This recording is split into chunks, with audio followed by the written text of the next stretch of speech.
Hello again. Welcome to today's edition of Daily Transformational Messages from Francis Merribe, Episode 3. Act when inspired, delay is dangerous. That's our topic today. In the last episode, you must have returned the remembrance of the misadventure of my sales career, whereby I have unwittingly become part of an advance fee fraud syndicate. For several weeks, I traveled from Onitsha to Mgbidi twice a week, trying to get this fraudster, Aloysius, to either supply the 100 cartons of milk paid for by the trader or refund the money so that we can have peace, and all to no avail.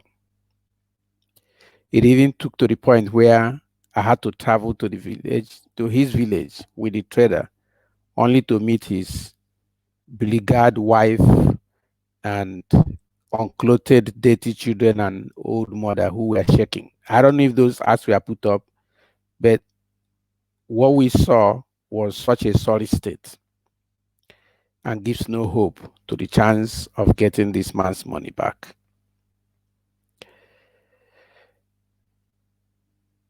In the several trips, we met Aloysius only once.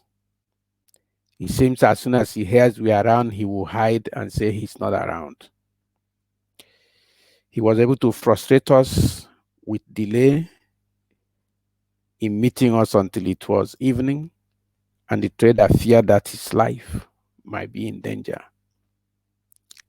And he stormed out of the office, promising hell and brimstone for me.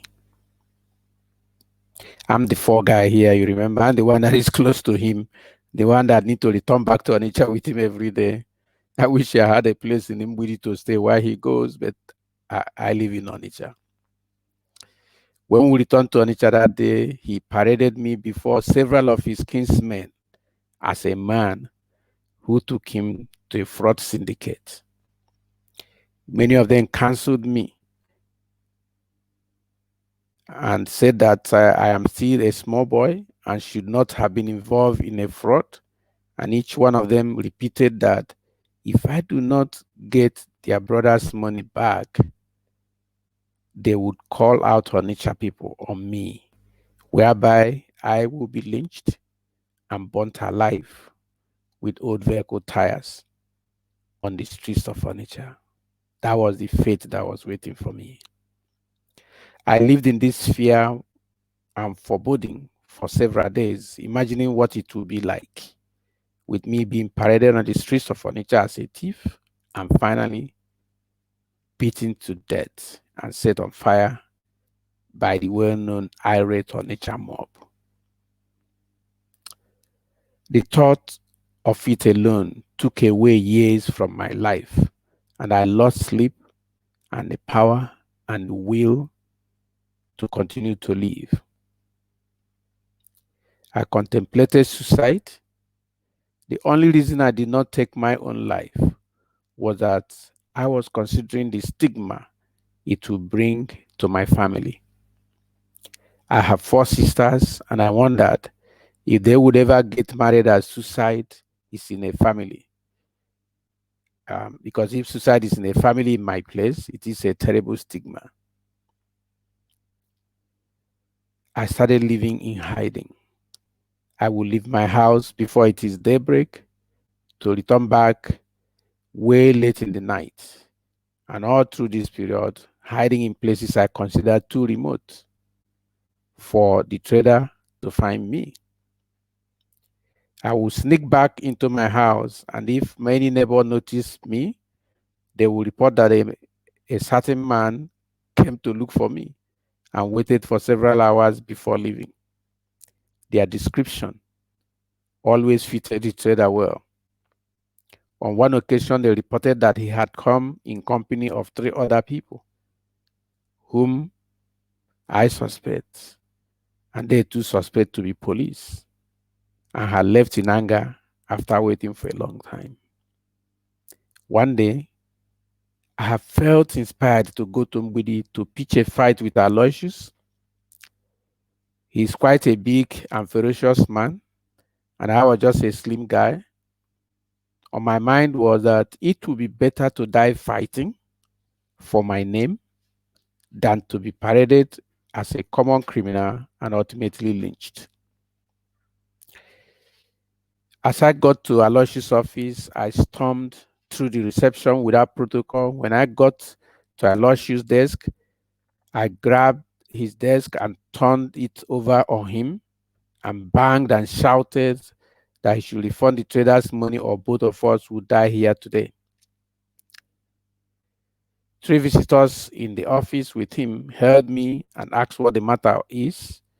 Of course, I was in no mood to accept any pleading. I screamed more and more. One young man I passed in the reception came into the office and held my hand firmly and asked in some matter-of-fact but comforting voice what the matter is and pleaded that I should calm down so we can talk about it. In those days, I was one fearful, easy to cry guy and tears started running down my cheek. The young man gave me a little drag and I followed him and left the office. When I stabilized and Aloysius uh, came to the office, he saw me and the young man that took me out of his office. And he acted as if there is nothing amiss and said, "Aha, Mr. Meribe, this is Mr. Oka. You know that man that went and brought only 35 cartons of milk? My former office manager, he's a fraudster and I have sacked him. Mr. Oka is the new office manager. He came in to report for duty today. And I have a problem. I was supposed to get his accommodation ready, but I was too busy and could not fix that for him. Could you please take Mr. Oka to your home and come back with him tomorrow so we can sort his housing need and address and also your problem?" Abayagoka and I rode in his CD 185 motorcycle, a Honda, to my house in Obania, Onitsha that night. After meal and bath, Abai requested for details why I did what I did in the office earlier that day. When I told him my story, he vowed not to return to Mgbidi the next day. He did not want to be involved in a fraud syndicate. He returned to his home in Enugu the next day. The transformational point of this story is that it was at the worst point of my adversity that I met the man who changed my life for the best, Mr. Abai Ago Oka. When I finally came to Enugu on the run to escape from Onitsha, I reconnected with Abai. He taught me how to ride a bike, how to drive a vehicle, and midwifed my entry into the then Directorate of Internal Security, or the Nigerian Security Organization, which is today DSS, from where I trained and grew to become a security professional. But my instinct with government and industrial security gave me the best in my life, the life that I have today. Think about where I met Mr. Abayagoka and what he alone brought into my life at the point of death. Think about it when you struggle in your own life. Best of all, think about the inspiration to go to Mgbidi that day. What if I did not follow that inspiration? Where would I have met Mr. Abayagoka, who ended up playing such a vital role in my life? So, my brother, my sister, even when it seems that the problem of life have swallowed you, follow your instinct, your inspiration, and take any outstretched hand or even leg, and you will be saved and put back on the success track. That's our message today. If you love this video, don't forget to subscribe to our YouTube channel so we will be able to continue to bring more. Till we meet again tomorrow morning, do have a great day. Thank you.